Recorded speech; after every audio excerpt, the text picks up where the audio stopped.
All right, Lauren Hughes here again, part 2. So we just talked about the loan, how much money I put down on the house in near the Bronco Stadium, $750,000. It actually cost me just over $200,000.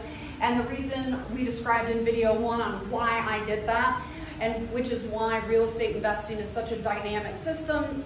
There's not a one-size-fits-all. So let's go down. Actually, let's go on over to cash-on-cash return, which is really, that's the one thing that I care about. And I violated a bunch of other rules to optimize this cash-on-cash return. And the reason being is my portfolio, my limiting factor is my cash. So I have to optimize my cash every single step of the way so then I can expand my investment portfolio in other regions. So $204,000 is what I spent this year, or well, what I spent to buy the house, which I'm looking at a cash-on-cash return year 1, ladies and gentlemen, of around 23%.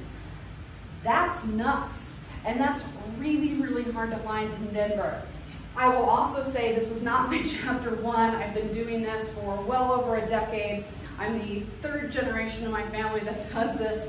We're talking about a really good purchase right here, or so far so good. We can go on, I could teach a master class on poor investments that I've made, which is why this looks so easy. It's not, and there's so many different little things that can go right or can go wrong, and it's so important to work with someone when you're just starting out, or the competency of your realtor. They all matter. Same with your lender, like competency of every single person along the way. It matters so much because this looks easy. And so far, so good. So 23% cash-on-cash return, and how I got to that number is, so basic formula for cash-on-cash return is annual money brought in before taxes divided by total money invested.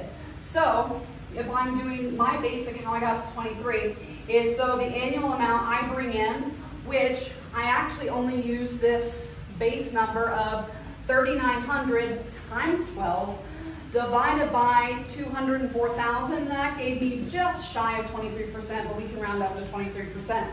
So 23%, that's going to be, well, stock market's going kind of crazy right now, but right now with this investment, I've already made 23%.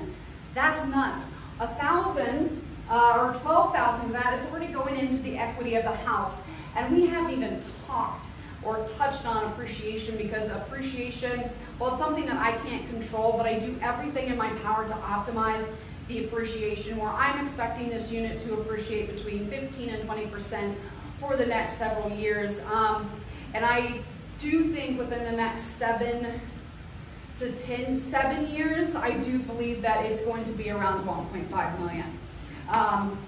So I can elaborate on why I think that, and why I bought the unit that I did, because it was, you know, there's pros and cons to everything, and well, we'll see what happens in the next 7 to 10 years if I'm right or not. So, all right, so 23% year 1 cash-on-cash return, and that's what I love so much. So next, I'm going to talk a little bit about rent and how I got my rental numbers, market value, and all of that in part 3 of this video series.